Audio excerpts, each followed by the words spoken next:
Sabir.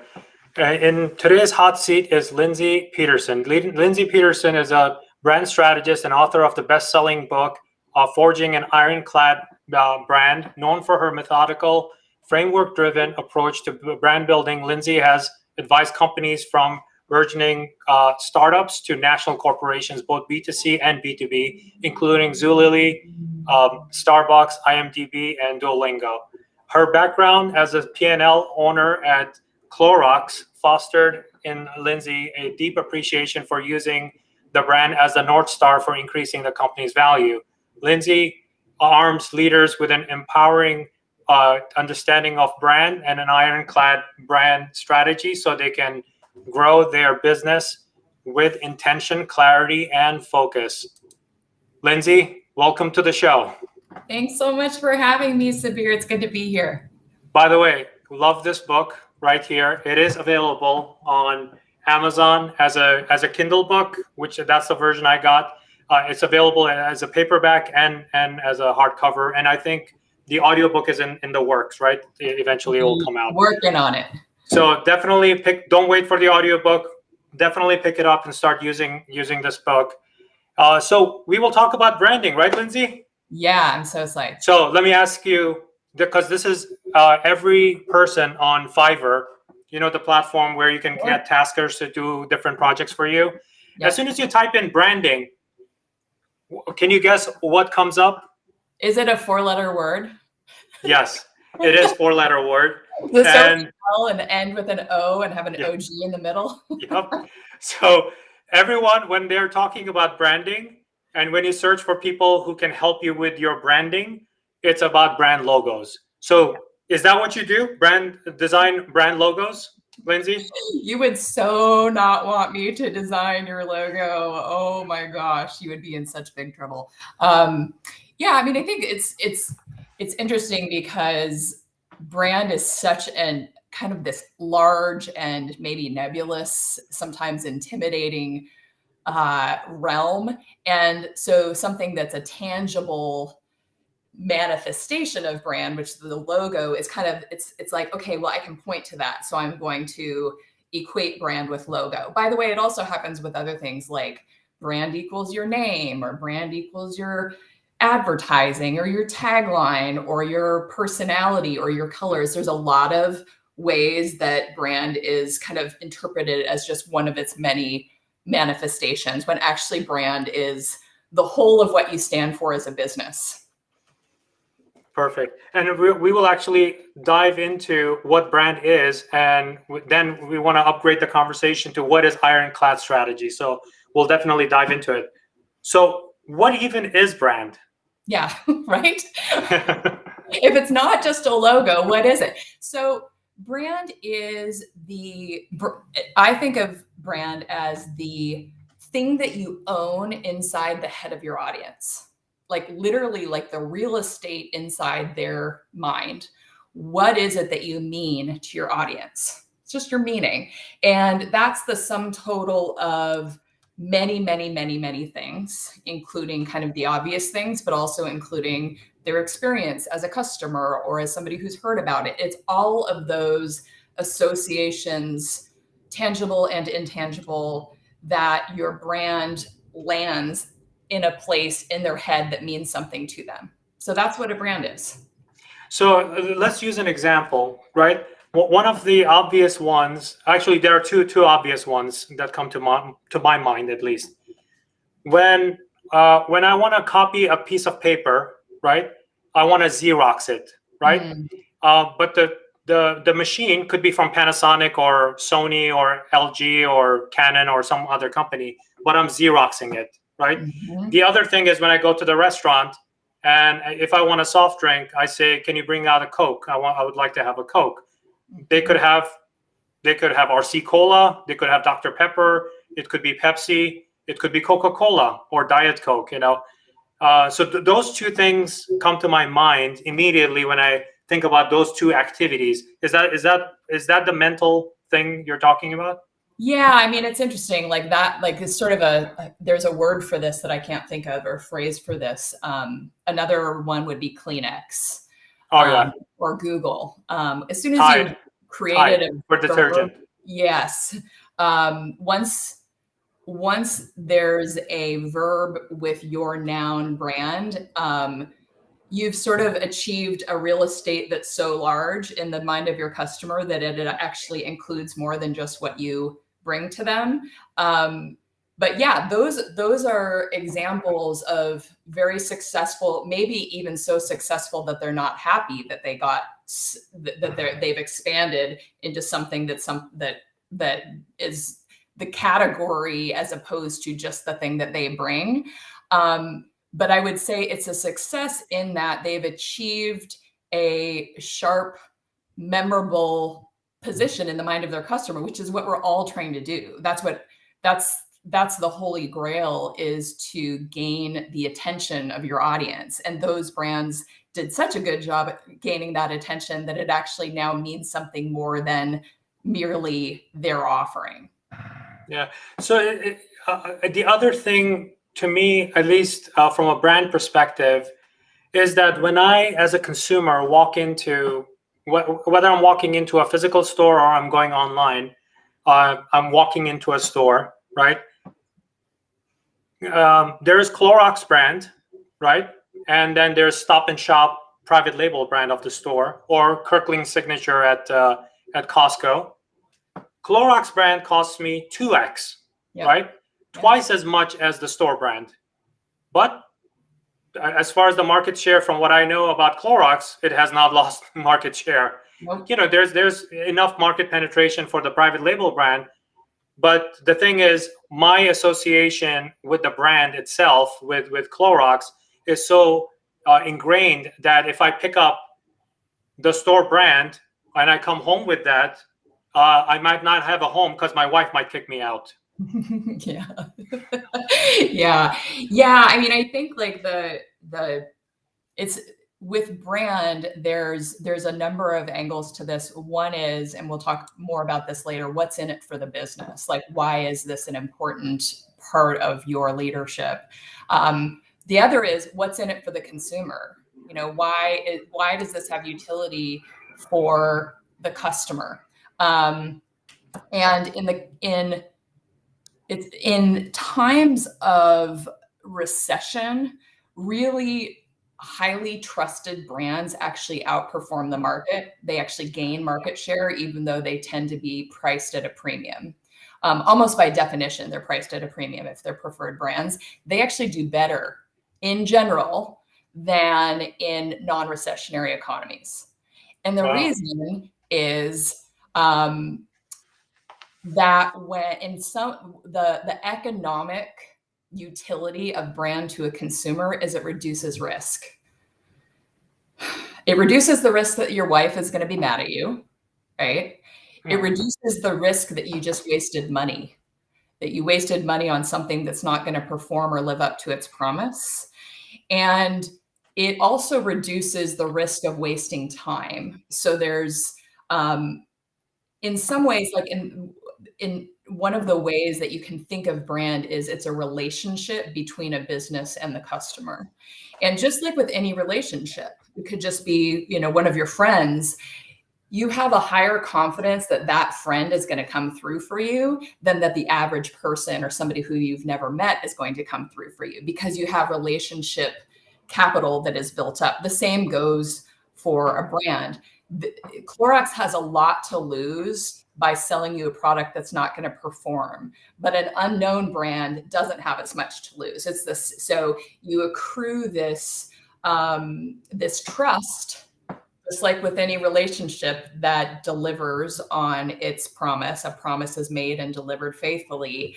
That happens, and therefore it reduces actual and perceived risk for the customer. So that's actually just the economic argument for brand for consumers. There's also the more emotional or aspirational benefit to consumers, which is that buying something that gives you an emotional reward because it's kind of like a friend adds meaning to your life. It can add meaning to your life. If it's the right match, if the audience and the business are intersecting really nicely, it actually makes their life better.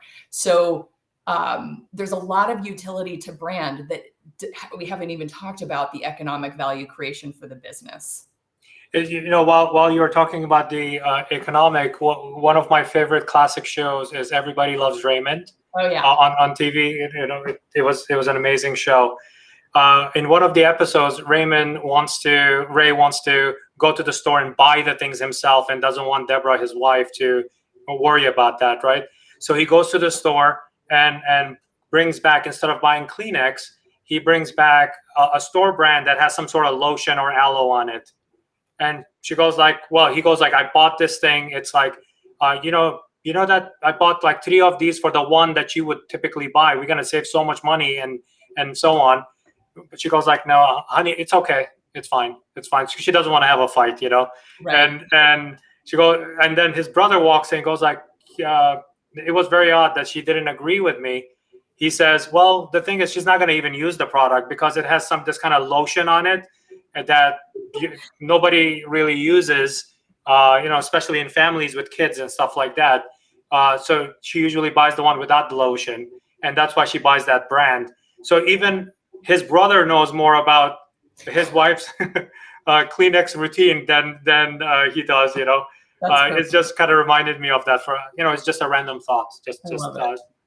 So if I'm a leader, and you were one at, for example, at Clorox, and you have done that for many of your client companies also, what should I be thinking about from a brand perspective? I'm sure that it's not like we said, because one of the things I can relate to here is when somebody says e-commerce, right? They use it to basically mean nowadays on YouTube. It means Facebook advertising with Shopify, and that's not just e-commerce, And I'm sure that when it comes to branding, if I'm a leader running one of these brands, what should I care about, and how many dimensions are there of the brand that I should be worrying about, and make sure that I address it? Yes, so big. So to kind of the first thing that I would advise is go upstream, because brand is a tool for meeting your business goal, right? So it's a way to kind of lean into your asymmetric strength as a business, just like any strategy is about that. So the brand positioning, because that's kind of what we're talking about here, is selecting the most value unlocking positioning that you can create. It's the combination of it meets a need for your customer in a way that nothing else does. So it's resonant to your customer, number one. And number two is it's distinctive to you. So the promise, kind of the crux of what you're going to be about as a business, that's what your brand is. It's going to create the most value for your business if it meets those two things. So it taps a deep need for the customer and it leverages your unique strengths. A really big pitfall with brand strategy is to pick something that's really resonant. Customers really want it. It's a big unmet need, but it's a strength that lots of your peers also deliver. It's a category benefit as opposed to a differentiated benefit. A multivitamin, for example. Yeah, okay. So let's think of an example. If one thing I write about in my book, the case of a pancake brand, and a pancake brand. So the customer need is, let's say the customer, okay, they want a special Saturday morning with their family. They want a delicious breakfast. They want something a little bit indulgent, but not too indulgent. They want, I'll name like 5, 6 things, right? And then you think of what you're good at as a business, but then you also look at what your competitors are good at. What are your competitors bringing to this? It's like the Venn diagram of what the customer wants, what the competitor is good at, and what you are good at. What is so common for leaders to do is to pick the thing that the customer wants, that we, pancake brand, are good at bringing, but that our competitor is also good at bringing. So in this example, it would be the center of the Venn diagram is delicious. Okay, customers want something delicious. We have a really delicious pancake. But the problem is, so does your competitor. In fact, that's what it means to be a pancake. Like, you don't get to congratulate yourself for having a delicious pancake. That's called being a pancake brand. And so the delicious is super important. It's super important. It's just not enough. It's not enough because it's not differentiated. So the real unlock comes from identifying the thing that you bring to this customer that taps into a need for them, but that nobody else brings. So in the example I share in my book, it's not just a delicious pancake, but it leverages this Swedish recipe that my grandmother brought from the old country. And it has kind of the attributes of the thin, crispy Swedish recipe. And so it's about Swedish deliciousness, not just delicious, but Swedish. That's something that we can own. Nobody else does that. And what that means is that you don't have to have super deep pockets to register that in the mind of your audience. If you only lean into delicious, then everything that you say and do as a business is going to build the pancake category, but it won't disproportionately build your business. Yeah, I mean, it kind of reminds me of, you use this example, and I want to say rest in peace, Tony Hsieh of Zappos. Oh, agreed. And Zappos, I think, and I read his book, Delivering Happiness, and a phenomenal company. I visited them, their headquarters in Las Vegas when he was around. This was a while ago. Amazing. And everything about that business has to do with customer service. And even when you go into the building, the physical space, which not many people get to see, everybody is in a cubicle, everyone. The bigger rooms are reserved for any kind of meetings or conferences where you don't want to interrupt the public, basically. But everybody sits, and it's all about customer service, and anyone can pick up that phone to provide that customer service. That's what the company is known for. The other part of it is shipping. Even though the goal was to sell shoes, right? But the branding around the company had to do with customer service, and they went above and beyond delivering that service. It's such a beautiful example in so many ways. There was white space in that category for excellence in customer service. And it wasn't just about, the wonderful curation of shoes, and now way more than just shoes. That's table stakes. You have to do that. That's a no duh. You have to do that. But customer service, like outrageously good customer service, customers were yearning for that, but nobody else was delivering that. And so Zappos actually built their whole competency around that. And the reason I love that example and really what makes it such a potent brand is that we haven't even talked about their marketing. They don't have to spend as much on marketing because it comes through in so many dimensions. Every experience the customer has with Zappos is going to reinforce this customer service excellence. Even the kind of really non-sexy decisions like selecting Las Vegas as the shipping port, right? That was so that they could increase speed to the customer. They chose their headquarter location based on this. Like, that's not a marketing decision. It's a real estate decision. And yet it enables them to deliver on their brand promise in a way that gives them an enormous moat. It's very difficult to copy something like that. And that's how they achieve this outsized value. Yeah, I mean, if you think about kind of fungibility of funds, everybody has a budget, right? In their case, they took the marketing they would have spent money on and may or may not get any kind of return on that, right? Depending on who's running the marketing, to literally move it to shipping cost, right? We want to deliver within 2 days. We want to deliver for our VIP customers next day. It's so much to the point that my kids growing up, the day before school, they would tell me that, Dad, we need shoes. We need new sneakers. My feet are big. Why don't you tell me a week before? No, you're going to get it from Zappos. It's going to be delivered tomorrow. Don't worry about it. Just order it. They knew. they knew Zappos's commitment to delivery as kids. Oh, that's so good. It's like our kids are not learning like planning skills and impulse control because of Zappos being so responsive.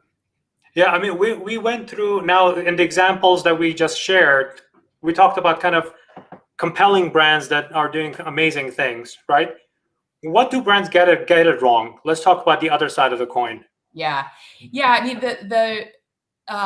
if we go back to like what the almost like the cognitive purpose of brand is to gain the attention of your desired audience initially, to gain their attention. That's the hardest thing you do in marketing, right? Is to gain awareness, to gain their awareness, their attention, and then to lodge into their brain to be memorable, and to eventually, through the product experience, whether tangible or intangible, to gain their love, to gain their loyalty, their affinity.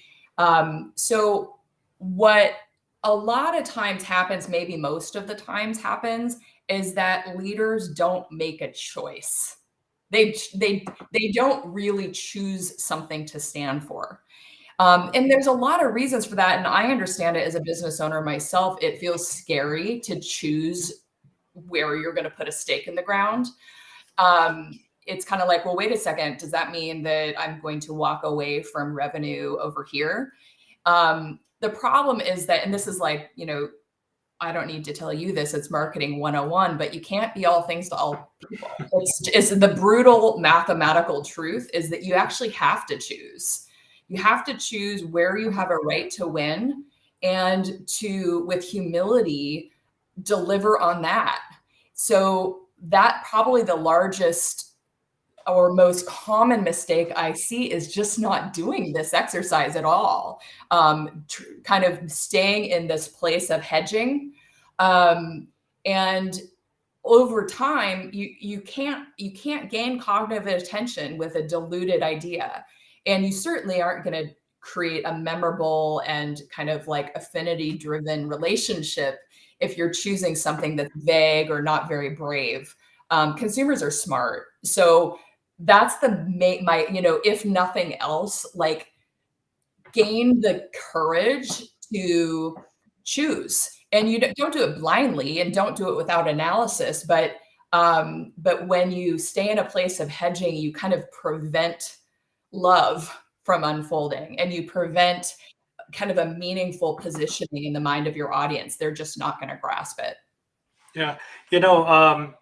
Kind of a David and Goliath kind of a example is, and actually, in my opinion, one of the biggest return on investment, on marketing investment, $4,500 turned into $1 billion. That's a good return. I'm talking about Dollar Shave Club versus Gillette. The video. Yeah, the $4,500 video. Yep, not bad. Not a bad return. Not a bad return. So let's talk about that from your perspective. Dollar Shave Club against a industry giant, Gillette. What are your thoughts? I mean, it's such a perfect example of what I was just talking about. This team they were so brave. They developed this somewhat edgy, humorous video that became their wedge into this market. It was very irreverent, at least by the standards of this category. In his warehouse. It was in a warehouse, and he's cracking jokes. And this is in a category that is so stodgy. So he was brave. He chose something sharp, and let's not also forget that the customer, there is an unmet need. There was not innovation in this category, or at least there wasn't business model innovation in the razor category for decades.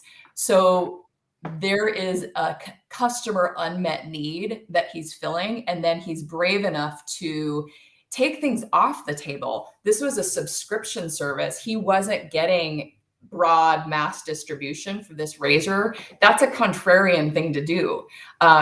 He was innovating the business model by making it a subscription service, and the personality, the kind of that rebel outlaw FU kind of stance of the brand was, number one, it was really, really grabby. Like, it got your attention. It was memorable. And because it was brave, it was kind of vulnerable, and people respected that and came to love it. So that's what making a choice and not hedging will do for you. It gives you leverage. It enables you to get an outsized return. So if you think about, to kind of extend that, strategy there, it applies quite a lot to startups, entrepreneurs, and small businesses. They don't have multi-billion-dollar marketing budget. They're trying to survive, and they have very small budget. What's your recommendation or advice or strategy for startups and small businesses with tiny budgets or small budgets? Yeah. So a large budget can cover up all sorts of sin, right? Like, if you can spend a lot of money on advertising, you can kind of buy your way to awareness. You can buy your way to, you could even buy your way sometimes to getting loyalty by, buying down the price and that kind of thing. So with enough money, you almost can afford to not be focused. When your resources are constrained, you can't afford not to focus. And this is, I'm sure leaders listening to this right now, this, like, you have to be so judicious about the way you spend your time, who you talk to, what you spend money on, who you hire. Those decisions are so important because you can't afford to be unfocused. The same goes for brand. When you select something potent, you don't have to spend as much money. And if you do end up ultimately, maybe this is way down the line, spending a lot of money, you will simply get a higher return on what you do spend money on. So when you're leaning into something that is unique to you, you're going to get a higher ROI. You really just can't afford to hedge when your resources are constrained. For a lot of brands, what I see, I'll call them brands for now, right? And because we are learning right now in this episode, right? For some product companies, let's call them that. So for a lot of product companies, to me, it feels like marketing is a transaction, right? And it's not a conversation, right? It's not a conversation like the one we are having. It's more like transaction. I'm gonna pay CPC, cost per click, or impression, CPM, to Google or Facebook to run these ads, and I'm going to get these many transactions out of it, right? It's transaction. When you're creating a brand, that's a conversation. So that when you are not running ads, right, that people still care about, like if Clorox is not running a TV ad right now on my TV, I still have need for Clorox. I'm going to go and buy it. It's not like I had to see the ad to go buy the Clorox. It's not. That's the strength of branding. It's like conversation versus transaction. And one of the guests I had actually in the previous episode was Stu Heineck, and he talked about good marketers actually think about and spend a ton of energy, right, thinking about the strategy of what they want to execute. Not necessarily, they don't think about the budget. As soon as you put the budget there, then you could start getting very lazy about thinking. You're going to go like, oh, we're going to give 70% of our budget to Google, 30% of it goes to this, and blah, blah, blah, blah, blah. And the return on advertising spend is here, that's there, and we're going to get these many transactions. Okay, thank God September is over. Now it's October. Restart the same conversation over again. But if you don't have good branding and it's just you're trying to sell products, that's what you're lacking, right? It's the conversation piece. Like, there is no conversation. It's a give and take. I saw the ad, I bought the thing, and that's it. I don't really have any kind of emotional attachment to that brand at all. Exactly. There's no relationship. There's no relationship. It's a transaction. And I've been there. I get the idea of using budget, the process of, well, what did we do last year? And like, let's tweak it according to what worked. And some portion of a marketing budget, I'm not going to give like a rule of thumb for what percentage that is, but there is some portion that should go into driving transactions. The problem is it's kind of like having an all sugar diet instead of like mixing it with proteins and healthy fats. It will give you energy today. It will drive sales today. But what happens later? What happens when you crash? There's sort of this, just like, again, back to this is about a relationship. It's about building enduring relationships, enduring value. So there is a role for sugar in everybody's diet, or, at least some carbs in everybody's diet. There is a role for performance marketing. If you want to have a high in consumer packaged goods, we would call it a high repeat business, a business that has not just a trial transaction, but an ongoing, as you say, conversation. That is a much more attractive economic proposition than just driving transactions right away. So I would rather see a nice balance of fat, carbs, and protein, a nice balance of driving the, planting seeds and building the relationship that you might not see a transaction on in the next quarter, mixed with things that are going to drive a transaction in the near term. Yeah. I mean, it's basically, it's not like you're just doing shop now, buy now, click this. Maybe if it's a food brand in that example, or I don't know if it's a supplement that you're trying to sell there with a sugar balance, but you're putting out maybe recipe content, maybe you're putting a founder story or something like that, or what are you doing for the community, or whatever that is, depending on the brand size. That's exactly right. It's like one client of mine once called it, it's kind of like when you're painting a room, you paint the primer coat on before you paint the real color on. You're going to have a much nicer result and a longer lasting, more vibrant color if you start with a primer coat. So first, somebody needs to even have awareness of your business, like that you need to gain their attention to begin with before they're going to be pulled into your funnel or your customer journey. But really the holy grail is they're not shopping around for X, Y, or Z widget. They just have thought of your brand and they're just going to that. That's because they have a relationship with you, even if it's a burgeoning relationship. That's going to capture more value, and it's going to create more of a loyalty. As you say, it creates a conversation. It also enables you to keep getting better because you're in conversation with those customers and you're learning what's working, what's not. It helps you build an enduring proposition with a sense of empathy for this person that you're serving, which is really why we're all in business, is to have a customer, to serve a customer. Like that's the whole point of this. So when we see that person not as like, a wallet that's going to fork over some money, but as a person who we can be in conversation with, and yes, we will also have a financial transaction. Hopefully it will be a really mutually beneficial one. That's how we create this meaningful business for everybody involved. Yep. And now we've talked so much about B2C businesses, right? From razors to shoes and all of those things. The ironclad strategy, which we should actually jump into it right next, is it just for B2C businesses, or is it also for B2B? It's for both, because, and let's actually take this for a moment. I think it's a false dichotomy, really, that, B2B versus B2C.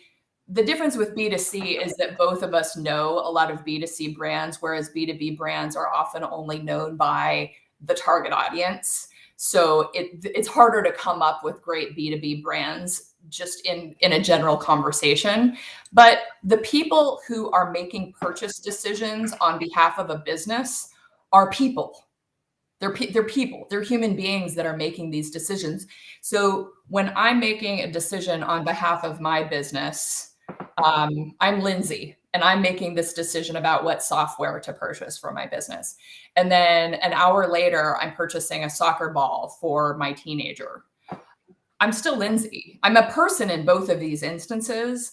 Yeah. And by seeing me that way, as a B2B company, seeing me as a person who an hour later will be purchasing a soccer ball for her child. That alone is a competitive advantage because most B2B businesses don't see me as a human being. They see me as, the procurement. ABC Corp. Yeah, exactly. So it's a false dichotomy. There are B2B and B2C are both, business to human, as they say. If you're selling to robots or to AI, I can't help you. But if you're selling to a human being, whether it's B2B or B2C, it's the same principles. The marketing tactics will be different.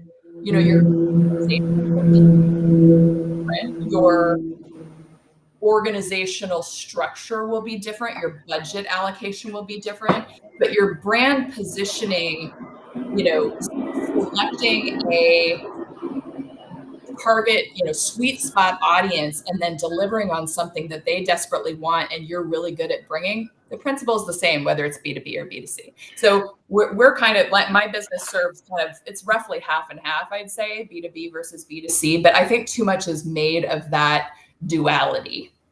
Yeah, I mean, actually, it's interesting you bring that up because one of my guests I had at the beginning of this season, this year, was his name is Sasha Avanasian. I hope that I didn't torture his name. He actually founded and it runs a dental products business for dental laboratories. So if you think about the value chain, he is so far removed, right? But he's well known in his industry. The way he comes up against all of the commodity, because he runs a B2B business in that scenario, right? His huge differentiation is creative. His brand is known for creativity and innovation, right? In the industry. That's how in an industry where we're talking about dental parts, I'm not talking about crown and dentures, talking about the equipment that makes those things, that he sells to dental laboratories. So that's how he has branded his business from that perspective. So, and comes with it not only creativity and innovation, comes also the message of quality through how he talks about the brand and how the products are packaged and stuff. It looks more like you're opening up an iPhone when you get these products in your dental laboratory. To a company that, if you think about it purely from a parts perspective, it's a commodity business, that could be bought. But the thing is, but the attention he has paid to the branding of his company is phenomenal, right? In an industry which is so far removed from B2B, from the consumer. Like a consumer walks into the dentist takes the impression, sends it to the laboratory takes it, gives it to the technician that takes and builds that crown and those kinds of things for you, that you get it back to the consumer. He's behind that. Yeah, it's as B2B as it gets. You're making my point for me so well that it's, in a way, it's like if I had to think, if somebody forced me to come up with a synonym for brand, it would be differentiation. How are you different? And if your answer is we're not, then I don't want to be an investor in your company, because that's the commoditization is the enemy of a strong margin. So because you're just competing on price. So if you want differentiation, then your brand is the tool that kind of taps the customer empathy in order to create that in a sustainable way. So whether that, B2B and B2C both have to abide by the laws of differentiation and commoditization. If you don't want to be a commodity, you want to be different. If you want to be different, you embrace brand. It doesn't matter if you're selling to dental offices or to soccer moms. In your book, actually, you had a very famous quote in there, and I really appreciate you putting it in there. It's from Warren Buffett, right? Yes. When he talks about increasing your price and making prayers that you're not going to lose market share. And actually, knowing his history, one of the brands that he had acquired was See's Candy. Yep. See's Candy, from the time he acquired, from time to time, he kept on increasing the price through that company. It didn't matter. People still loved it. They still loved See's Candy and didn't mind, shelling out another extra 10% for the cost of that candy because they loved it, right? He didn't have to pray for that to lose market share to other. There are so many candy brands out there, just because they just loved it. They loved the brand and they just kept on coming back. This is how I win over CFOs when we're talking about brand, and especially the marketing leaders on this call probably know this. Like, so a lot of times CFOs are like, wait, why do I want to invest in brand? Like, what's in it for me? What's the ROI? What's the ROI? What's in it for shareholders? And the answer is, it elevates your pricing power. Yeah. It elevates your pricing power. But that's what a preferred brand commands, a higher price than a non-preferred brand. That's actually what a preferred brand means. So what Warren Buffett says is, every time somebody increases their price, if they have to say a prayer to the gods of consumer demand, that demand doesn't drop when that happens, then that's not a product I want to be an investor in. When you have a compelling brand, price is less part of the purchase decision. And you can just think of your own purchase decisions as a consumer yourself. Price may be second, third, fourth, fifth, sixth on your list, but the brands that you really love, you're not as concerned about what you're paying in price. That doesn't mean that we as businesses want to gouge people or take advantage of that, just like we wouldn't with any relationship that we want to nourish.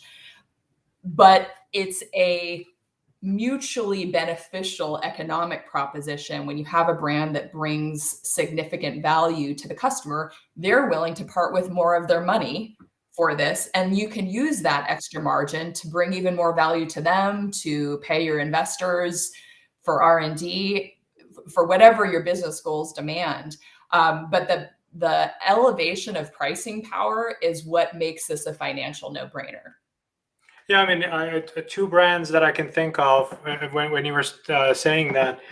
One is Netflix, right? Since its existence, Netflix has increased its monthly subscription fee while delivering more value. Obviously, there's Netflix originals and so much more content coming up. Like every month, you see so many releases of new content. That I still pay for it. I mean, I've been for the longest time, I used to even get the DVDs back in the day. That's how long I've been a customer.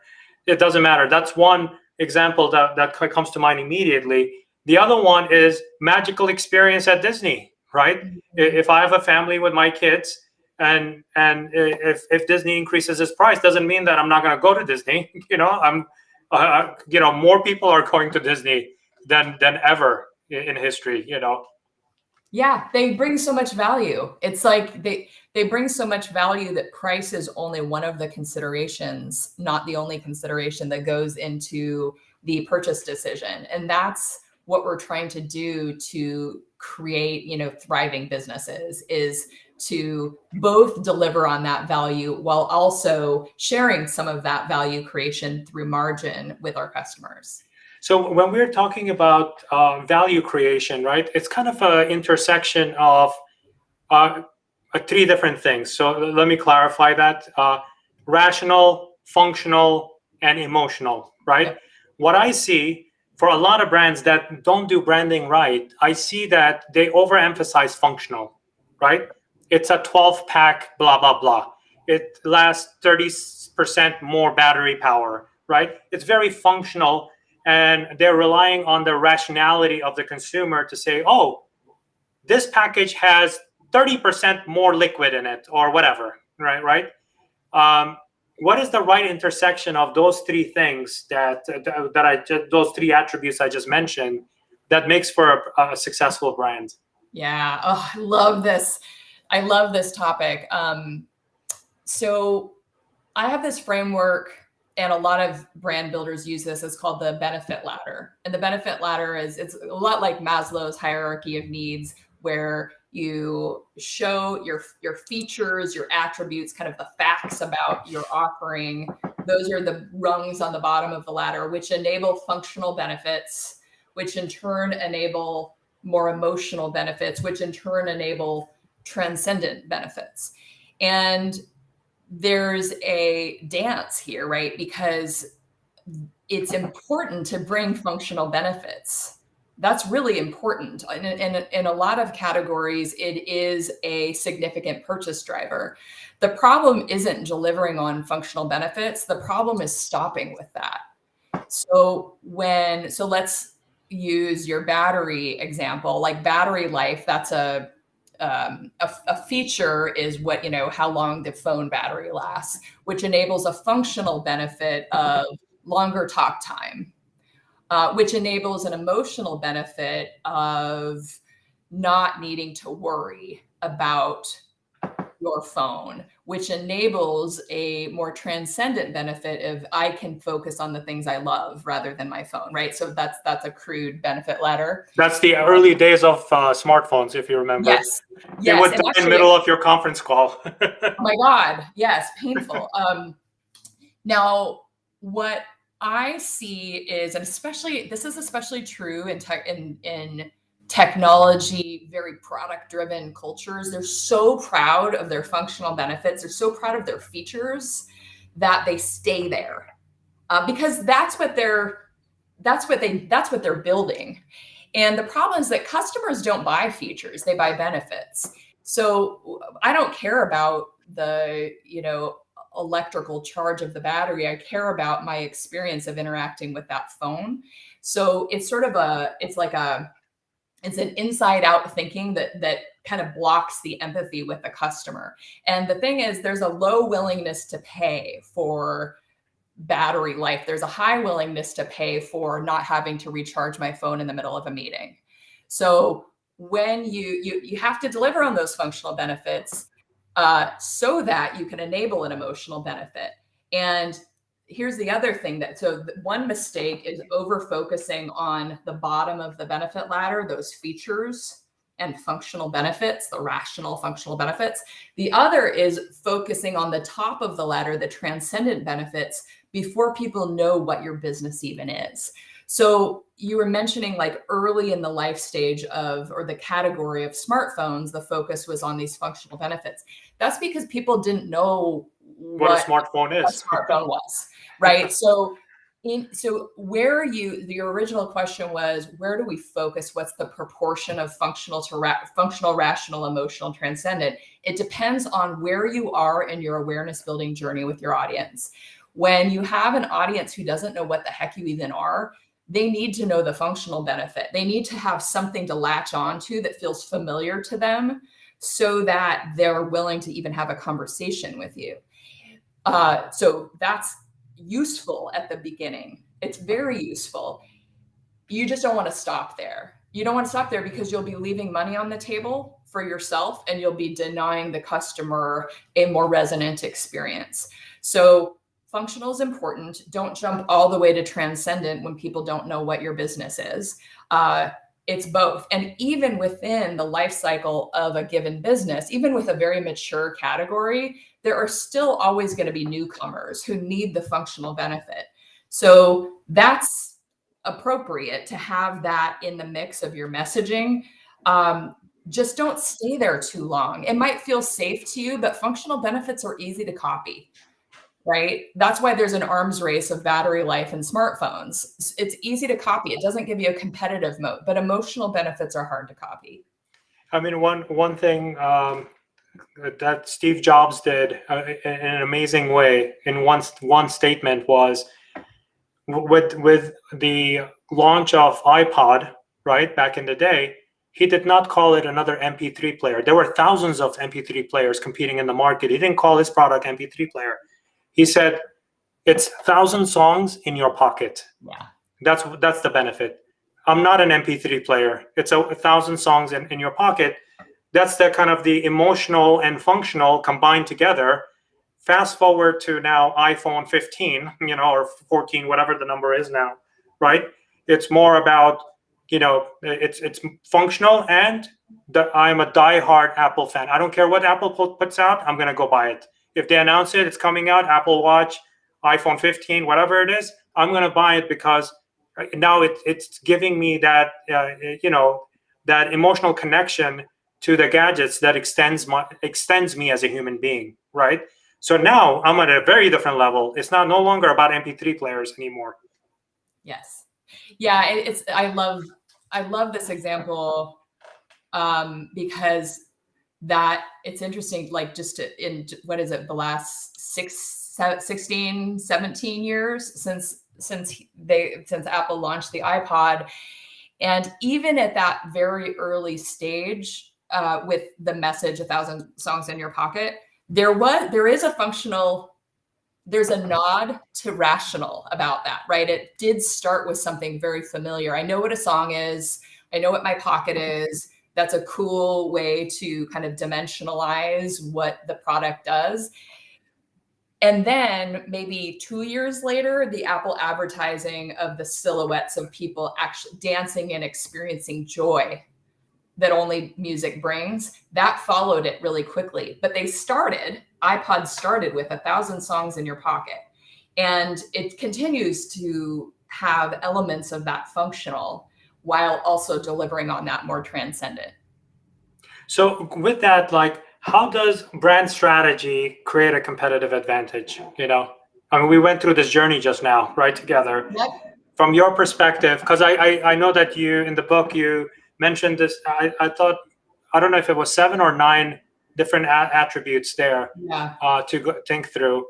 If you can quickly go through it and then, see how it translates to competitive advantage. Yeah. Okay. So to take a step back, like what we talked early on, like what is a brand? A brand is what you stand for. Brand strategy is the deliberate exercising of choosing what you're going to stand for. Brand is what you stand for. Brand strategy is the choosing of what you're going to stand for.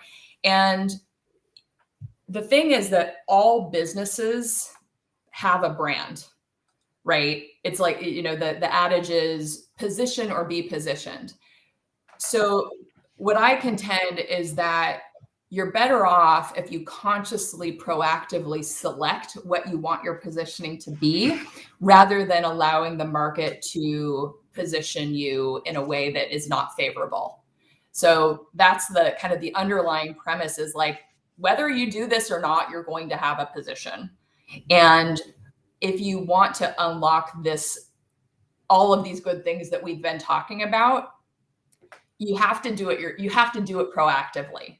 You're much more likely to land. And if the brand doesn't do it, the consumer does it for you, which is dangerous. Exactly. The consumer or your competitors. Yeah. I mean, there are forces at work that will gladly step into the vacuum and define you if you don't define yourself. In fact, it's also this like kind of act of humility. Like, if you don't take the time to define yourself, how can you expect others to do it for you? So that's the underlying premise. And what is really the inspiration for my writing a book about how to do this is that you don't have to be a creative type to build a brand strategy. And growing up in my career in consumer packaged goods, like at Clorox, we have to have a world-class brand because our products are very similar to the competitors. In the case of Clorox bleach, it's literally the same as competitors' bleaches. So you have to have a really resonant brand in order to win, in order to not be commoditized. And what I'm sharing in this book is there's a step-by-step process that you can use to build that. And you don't have to wait for the muse to visit you to build a brand strategy. You just need to kind of have this curiosity and open-mindedness to, where do we really have a right to win? What does our customer really want? How can we deliver that in a way that others can't?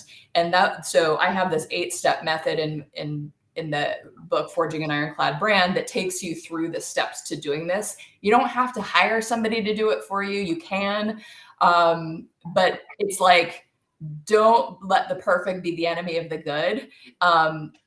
Use these frameworks, each of these steps as a framework, to get you to kind of have the leadership courage to put this single stake in the ground. And some people spend 6 months on it and some spend 6 hours on it. And there's a really dramatic difference between not doing it at all and doing it for 6 hours. Like, it's like you can get from an F to a B by doing that. So do it, do it yourself, or hire somebody to do it, but don't be intimidated by it. There's no need for this to be shrouded in mystique. You should feel empowered to use frameworks to help you to land on that. One thing that I want to also remind the audience, in addition, because I think you mentioned it in your book, branding is not just about product sales. Branding is also how people perceive you, right? How they perceive you as a brand.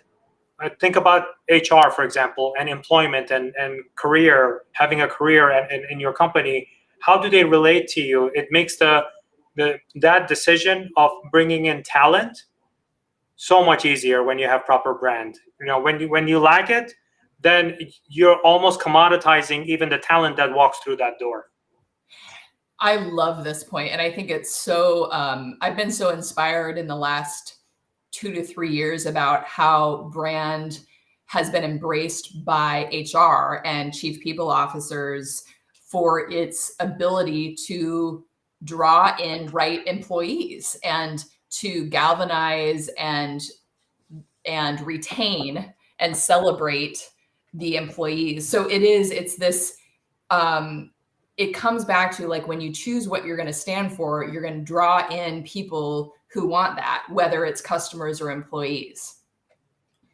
So Lindsay, wow. The amount of information and advice and insights that we packed in the past hour has been phenomenal. From your perspective, Lindsay, what's your number one ironclad strategy insight, $100,000 insight you would like to part ways with to the audience? Awesome. This is so good.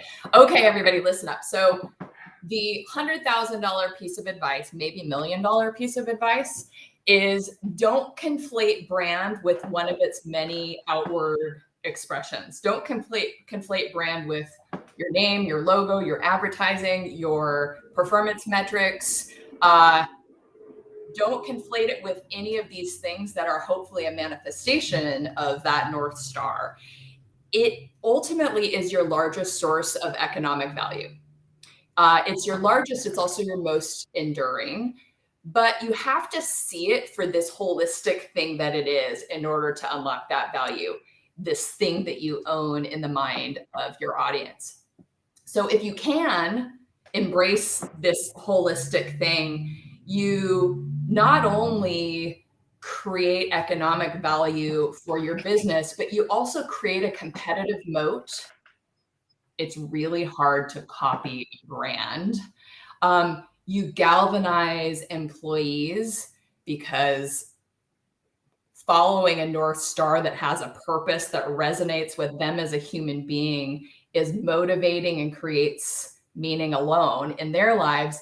And you can make your company more meaningful and fulfilling for you yourself to lead when you're leveraging something where you really have this right to win and where you're helping customers to live the kind of life that they want to live.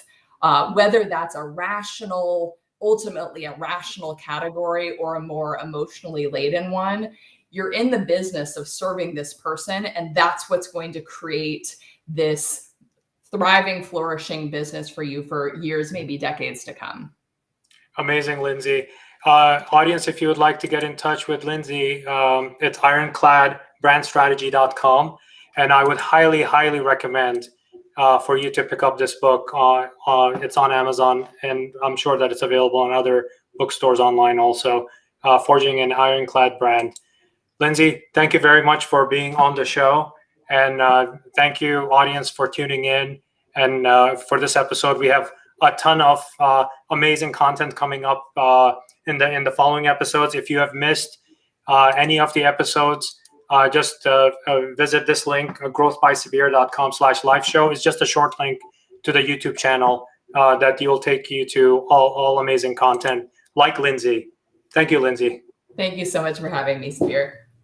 Okay, bye-bye. Bye.